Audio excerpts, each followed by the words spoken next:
কি হয়েছে এবার ঘটনাটা বলো আমাকে বৃষ্টি, শুনি একবার প্রথম থেকে। আমি 2018 সালের শেষের দিকে আমাকে এক খালু দিয়ে যায় ঢাকায় এক বাসায় কাজ করার জন্য। তো ওই কাজ করার আগের সম্পর্কে আমাকে একটু বলো, তোমার ফ্যামিলি সম্পর্কে কি মনে আছে, কি করতে তুমি ছোট? ফ্যামিলির সাথে মনে আছে যে আমি ফ্যামিলির কাছে থাকতাম, কথা বলতাম। মানে আমার একটা নানি ছিল, মানে আমার নানির সাথে আমি সবকিছু শেয়ার করতাম। তো ওই নানি 2021 সালে মারা যায়। হুম। তো ওখান থেকে পরে আমার মানে ওখানে আমি আমার মায়ের সাথে বাপের সাথে অনেক অত্যাচার দেখছি। আমার মায়ের মেন্টালি নষ্ট হয়ে যায়। কি বাবা অত্যাচার করতো তোমার সাথে? জি, বাবা দাদি দাদা সবাই অত্যাচার করতো। তো ওখান থেকে চলে গিয়ে আমার মায়ের বাসায় ছিলাম, মানে আমার নানির বাসায় ছিলাম। ওখান থেকে আমার জার্নি শুরু হয়, কারণ আমার নানি খাওয়াইতে পারতেছিল না ওভাবে। পরে ওখান থেকে আমি সাংবাদিক সাগর রনিদের বাসায় কাজ করি। কি বলো? জি। সাগরুনিকে মেরে ফেলা হয়েছে? খুন করা হয়েছে। খুন করার সময় কই ছিল তুমি? খুন করার পরে আমি ওদের বাসায় আসছি, মানে ওদের কাজিনের বাসায়। মানে খুন করার আগে যাও নাই? না, পরে ওখানে আমি কাজ করি। ওখানে আসলা কেমনে তুমি? ওখানের এক আন্টির সাথে, আমার দেশের এক আন্টির সাথে, মানে ননদ হিসাবে চিনে। আচ্ছা আমাকে তুমি একটু বলো, তুমি কাজের জায়গায় আসার আগে তোমার, আমি এই লাইনটা ক্লিয়ার হতে চাচ্ছি যে তোমার আম্মু মানসিকভাবে অত্যাচারিত হতো ফ্যামিলির দ্বারা। সো তোমাকে ঢাকায় নিয়ে আসলো কিভাবে? তুমি ঢাকায় মানুষের বাসায় কাজ করতে আসলা কার মাধ্যমে, কোন আমার খালুর মাধ্যমে আসছে, মানে আমার খালুর নাম ওয়াজেদ। হ্যাঁ। তো ওই ওয়াজেদ খালুর মাধ্যমে আমি আসি 2018 সালের দিকে। তো ঢাকায় একবার তোমাকে যে নিয়ে আসছে তোমার ফ্যামিলির কাছে জানাই নিয়ে আসছে? জি, জানিয়ে নিয়ে আসছে। আচ্ছা, তোমরা অনেকগুলো ভাই বোন তো না? আমার অনেকগুলি ভাই বোনতে, আমার নিজের মায়ের পেটের যে বোন আমরা 2 বোন। তুমি বড়? জি, আমার ছোট ও। তোর বাবা কি করতো? আমার বাবার গাড়ি চালাইতো। তো 2 বোন বেশি হয়ে গেছে, 2 মেয়ে তার কাছে বেশি হয়ে গেছে যে মানুষের বাসায় কাজে দিতে হবে। আমার বাবা জানে না যে আমি কাজ করে খাই। আমার বাবা জানে যে আমি আমার খালার বাসায় থেকে বড় হই। Very tragic story. বাবা এটা জানতেছে আর তোমাকে দিচ্ছে যে কাজে। আচ্ছা তোমাকে নিয়ে আসছে খালু? জি। আপন খালু? জি। আপন খালু নিয়ে এসে কি করছে? বাসায় একটা কাজে দিয়ে যায়। এই বাসা থেকে আমাকে অনেক টর্চার করা হয়। আজ নিয়েই তোমাকে কাজে দিয়ে দেয়? জি, মানে ঢাকার থেকে, মানে ঠাকুরগাঁ থেকে ঢাকায় আসে। হ্যাঁ। ঢাকায় আসার পরে মানে ঢাকায় খালু কি ঢাকায় থাকতো? না, আগে থাকতো। আচ্ছা, তো তোমার বাসায় বলে নিয়ে আসছে যে আমার সাথে থাকবে, আমার ওখানে মানে আমার বাবাকে জানাইছে রিলি, আর আমার নানি মানে ওখানে জানাইছে যে আমি কাজে যাচ্ছি। মানে আমার 2 ফ্যামিলির মধ্যে 2টা জিনিস জানে। তোমার মা তখন কোথায় থাকতো? তোমার বাবার সাথে থাকতো? না, আমার নানির বাসায় থাকতো। আমার মায়ের মেন্টালি নষ্ট দেখে আমার মাকে ওভাবে কিছু বোঝানো যায় না। আমার মা আমাকে চিনতে পারে না। ওহো। সো তোমার মা থাকতো নানুর বাসায়, তুমি থাকতো বাবার সঙ্গে? বাবার সাথে থাকতাম, বাবার সাথে থেকে নিয়ে আসছে। বাবার সাথে থাকতা, ওই অবস্থায় তোমার খালু নিয়ে আসছে নিজের কাছে রেখে বড় করবে, এইভাবে এই কথা বলেছে। খালু নিয়ে এসে তারপরে কি করেছে? খালু নিয়ে এসে মানে আমাকে মানে আমার ফ্যামিলিকে বলেছে যে আমাকে ঢাকায় একটা বাসায় দিচ্ছে, বাসা অনেক ভালো। হ্যাঁ। কিন্তু এই বাসায় নিয়ে এসে পরের দিন দিয়ে যায়, কোনোদিন যোগাযোগ করে নাই। খালু চলে গেল? জি। আচ্ছা, যে বাসায় দিয়েছে সে প্যারালাইজ হয়ে পড়ে গেছে, মানে আর বিছানা থেকে উঠতে পারে নাই। কে? মানে ওই ওয়াজেদ খালু। এটা তুমি বুঝলা কিভাবে? লাস্ট মোমেন্টে মানে ওই বাসায় একদিনই শুধু ফোন করছে যে আমি বিছানা থেকে আর উঠতে পারছি না। ওকে। সো তোমাকে বাসায় দিয়ে গেছে, যে বাসায় দিয়ে গেছে তারা কারা ছিল? তারা একজন তোমার খালুর পরিচিত ছিল? জি। কি করতো? উনি হলো একটা বেবজার জিএম ছিল। তো ওই বাসায় অনেক টর্চার করা হতো, মানে নানা রকম মারধর করা হতো। তো আমি ওদের কাছে অনেকগুলি টাকা পাই, ওই টাকাগুলি আমি পাই নাই। কি মারধর করতো, কি করেছে তোমার সামনে? মানে ছুরি বটি দিয়ে হাত কেটে দিত, খুন্তি দিয়ে গলার মধ্যে। তোমার এই ডানাতে কাটা দাগটা কিসের? এই হাতে কাটা দাগটা পুড়ে গেছে, এটা আমার ছোটবেলা আরেকটা বাসায় কাজ করতে গিয়ে। এটা কি তোমার বাবা জানতো? আমার বাবা জানতো না, আমার ফ্যামিলি জানে, মানে আমার যে মানে নানি বাসা সবাই জানে। ওকে। তার মানে তোমাকে আগে থেকেই কাজে দিত? জি, আমার 7 বছর না 6 বছর থেকে আমাকে মানে কাজে মানুষের বাসায় কাজে দিয়ে দেয়। জি। তোমাকে লেখাপড়া করাইছে? আমাকে ওভাবে কোনোদিন স্কুলে ভর্তি করায় নাই। আমি নিজে মানে বান্ধবীদের সাথে গেলে পড়তে বসতাম, এরকম কিছু। ওর উচ্চারণ দেখছেন? বাংলা ভাষার যে ওর যে উচ্চারণ কত সুন্দর। দিল ওখানে কাজে, তারপরে তোমার খালু আর যোগাযোগ করতো না। তোমার খালু এই ফ্যামিলিকে চিনতো কিভাবে? ফ্যামিলির সাথে তার চেনা হয়েছে, মানে আশেপাশে হয়তো তার সাথে থাকতো বা কোনো কিছু। কিন্তু আমার খালুর টাকার জন্য মানে ওনার কাছ থেকে টাকা নিত, মানে আমাকে দিয়ে যাওয়ার পরে। তুমি বাসায় কি রোল প্লে করতে, মানে কি ধরনের কাজ করতে? বলতে গেলে ওই বাসায় যেরকম সব কাজই, ঘর মোছা, কাপড় ধোয়া, ফার্নিচার মোছা, কুটা বাছা। তোমার বয়স কত যখন ওই বাসা দিয়ে গেছে? 12 বা 11। 12 বা 11 বছর বয়সে তো তোমার হারা যাওয়ার কথা না বাবা। তুমি ওখানে ম্যাচিউর, মোটামুটি ম্যাচিউর বয়সে আসছো। আমার বয়স ওখানে 12 বা 11। আচ্ছা, মানে আমি সব কাজ নিজেই করছি। ফ্যামিলি মেম্বার কতজন ছিল ওখানে যাদের তুমি? ওখানে ফ্যামিলি মেম্বার 6 জন ছিল। আর বাসায় কোনো কাজের লোক ছিল নাকি তুমি না, একাই? বাসায় কাজের লোক ছিল না। তো তুমি একাই সব করতা? জি। আমরা চাইলে তার পুরো আইডেন্টিটি, সমস্ত কিছু আমরা রিভিল করে দিতে পারি এবং একই সাথে ওনাদেরকে আমরা যোগাযোগ করতে পারি যে আপনাকে কেন দিয়ে গেছিল, কারা দিয়ে গেছিল। তুমি ওই পরিবারকে চেনো নিশ্চয়ই। জি চিনি। ওখানে গিয়ে তুমি খালুর কথা জিজ্ঞেস করছো না যে আপনারা আমার খালুকে চেনেন, খালুকে ফোন দেন, ফোন দিয়ে আমার পরিবার খুঁজে দেন? বলেছি, বাট ওরা না আমার ফোনের, মানে আমি যে ফোন দিয়ে কল দিই বলে আমি চিনি না, আমি ওই মেয়েকে খুঁজছি, পাচ্ছি না, বাট পুলিশের কাছে কেস করেছি, তাকে জেলে ঢুকাবো। আমি শুধু আবার একটা কথাই বলেছি যে আমার যেটা আমার। পুলিশের কাছে কেস করেছি মানে তোমার এগেইনস্টে কেস করেছে জি। জেলে ঢোকানোর জন্য তোমাকে? এই জন্য তুমি ভয় যাও না ওখানে নাকি? আমি ভয়ে যাই না, বাট আমার মনে হয় ওখানে গেলে আমার কোনো লাভ হবে না, বরং আমি নিজে ছোট মনে হব। কেন? কারণ ওদের ব্যবহার অনেক খারাপ। তাতে কি, ও তো তোমাদেরকে তোমার খালুর ফোন নাম্বারটা দিয়ে দিলে তুমি তোমার ফ্যামিলি খুঁজে বের আমি করতে। আমার ফ্যামিলির 2টা নাম্বার আছিল আমার কাছে, আমি 2টা নাম্বারে ট্রাই করেছি, বাট আমার ফ্যামিলি বন্ধ করে রেখেছে নাম্বার। তো তোমাকেও চায় না তাহলে তোমার ফ্যামিলি? তাহলে তুমি কাকে বুঝতে? যে চাচ্ছে না তার সাথে তো আমার যোগাযোগ করার দরকার নেই। আমার মা বোন তো আমার কাছে ইম্পর্টেন্ট। কে কার সাথে যোগাযোগ করেছিলে তাহলে তুমি, যারা ব্লক করেছে? যে যে দিয়ে গেছে আমাকে ঢাকায়, তার ছেলের সাথে। ওকে। আর তার মানে যে দিয়ে গেছে তার সাথে। তো ঠিকানা কোথায় ওরা বলে না? না। It's kind of mystery. আমার কাছে মিস্ট্রি মনে হচ্ছে।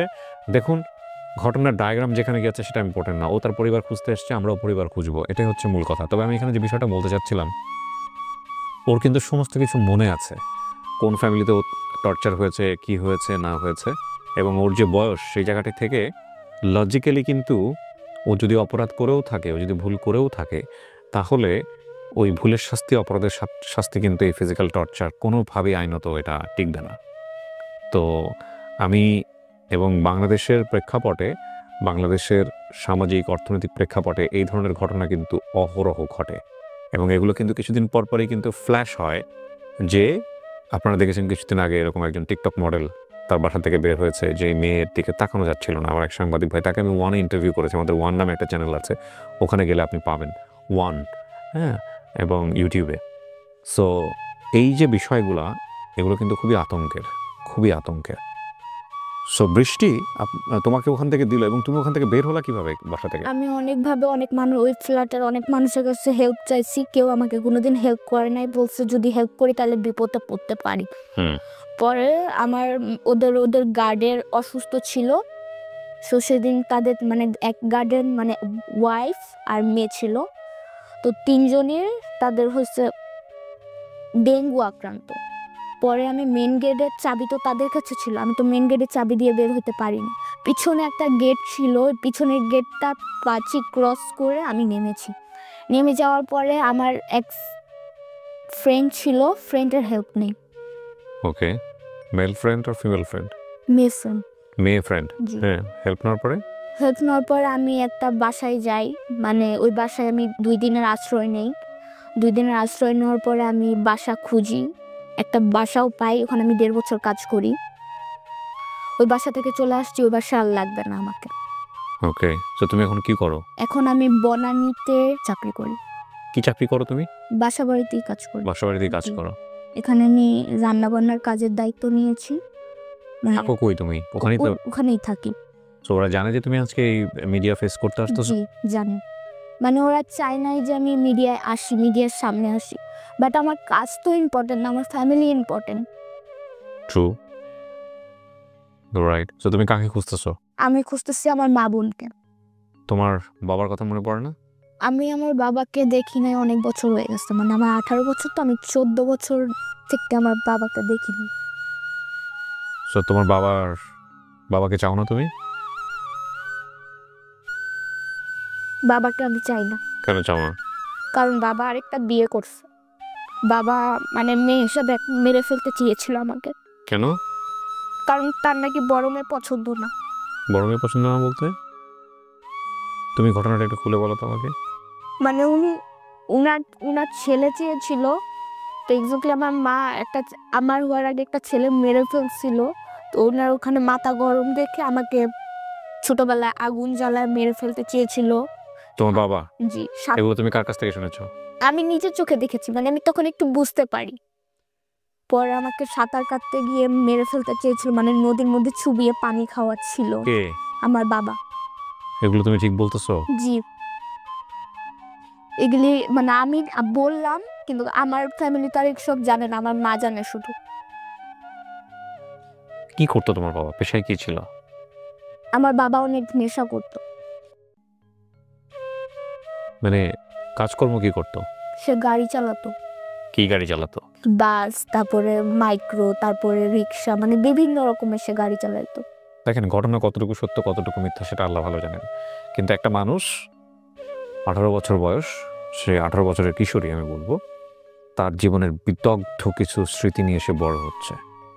Very very dangerous. বাপের কাছ থেকে বাপ বলতে বোঝে সে আমাকে খুন করতে চেয়েছে, সে আমার খুনি হতে পারত, এবং সে মনে করছে পুরো পৃথিবীটাই তার জন্য সেফ না। সে যেখানে গেছে ফিজিক্যালি অ্যাবিউজ হয়েছে, বিভিন্ন রকম ডিফিকাল্টিজের মধ্যে দিয়ে গেছে। সে দেখতে শুনতে সুন্দর, আমি ঠিক জানি না। আমি জীবন গল্প, মানে আল্লাহ আমাকে হয়তো এতটুকু ক্ষমতা দিয়েছেন যে আমি মানুষের সামনে বসলে কখনো কখনো চেহারা দেখে আমি মনে করতে পারি যে আমি ওর ভিতর থেকে অনেক গল্প বের করতে পারবো। She has or he has a story. তো আমি যদি ওকে জীবন গল্পে নিতাম তাহলে এটা একটা অন্যরকম গল্প হতে পারতো আমার ধারণা। এখানে হয়তো আরও অনেক অনেক ভয়ঙ্কর কিছু বের হতো। তো আমি সেটা করলাম না। তবে আমি শুধু একটা জিনিস আসলে আপনাদেরকে টাচ দিতে চাচ্ছি যে 18 বছরের জীবনে সে কী ধরনের সামাজিক সার্কামস্ট্যান্সেসের, কী ধরনের রিয়েলিটি, কী ধরনের মানসিকতা নিয়ে বড় হচ্ছে, যেগুলো অত্যন্ত দুঃখজনক। এখন কথা হলো, তুমি তোমার পরিবারটা পেলা ধরো, তোমার অনেক ঠিকানা মনে আছে, অনেক কিছু মনে আছে। তোমার মা, আমি জানি না সে স্বাভাবিক কিনা। তোমার বোনের কী অবস্থা হবে? সো এই পরিবারে তুমি কোথায় যাবে, কি করবে? পরিবার পেয়ে তোমার কি হবে? আমি আমার পরিবার পেলে আমি অনেক খুশি হব, কারণ আমি অনেক বছর ধরে তাদেরকে দেখি না। তোমার ভবিষ্যৎ নিয়ে কোনো পরিকল্পনা আছে? কি কি করতে চাও, কিভাবে বাঁচতে চাও, কি করতে চাও? জানি না আমার কোনোদিন কোনো কিছু করা হবে কি না, কারণ আমার কোনোদিন পড়াশোনা হয় নাই, বাট আমি অনেক কিছু ট্রাই করি করার জন্য। তোমার পড়াশোনা করতে ইচ্ছে করে? ইচ্ছা করলেও সেটা পসিবল না। কেন পসিবল না? কেউ আমার দায়িত্ব নিতে চায় না।